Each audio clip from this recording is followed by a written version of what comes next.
Þótt náttúran sé gjöful og efni sem koma að gagni, þá getur inntaka ýmissa náttúruefna verið tvíbent.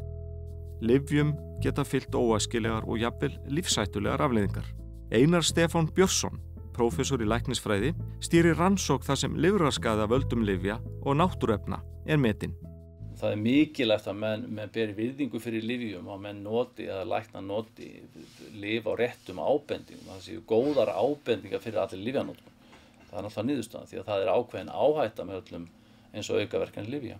Og ég held að það sé mikilvægt að hafa það í huga að menn ræðist nú ekki að taka lyf þegar að virkilega á það með að halda að þetta eru yfirleitt sjaldgæfar aukaverkanir. Athygli vekur að tíðni lifrarskaða er meiri hér en þar sem hún hefur áður verið könnuð.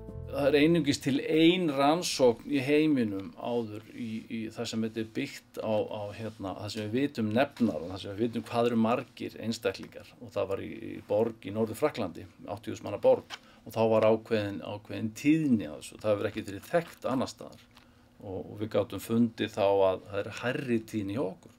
Við fundum hérna cirka 20 ný tilfelli per 100.000 ári. Það er að segja að við vorum með rúmlega 100 tilfelli á 2 árum. Gríðarlegur fjöldi lyfja er skráður við ólíkum sjúkdómum og því hlýtur svo spurning að vakna hvaða lyf hafi reynst skaðlegust. Algengastu lyfjaflokkurinn sem olli þessu voru sýklalyf. Næsta algengasti flokkurinn voru ýmis náttúruefni eða megrunarlyf, fæðubótarefni og náttúruefni af ýmsum toga.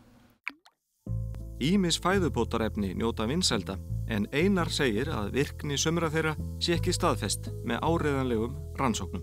Hvað varðar fæðubótarefnin þá verður náttúrulega fólk að gera upp við sig hversu mikill ávinningur þau telja að vera þessum náttúruefnum. Það kemur ekkert á óvart að þau geti haft aukaverkanir eins og önnur lyf því að allt það sem maður situr í sig og fer ofan í magan á fólki það fer í gegnum lifrina.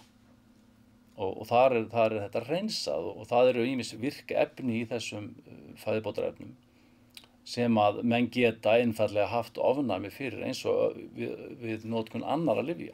Þannig að þetta kemur ekki mjög óvart.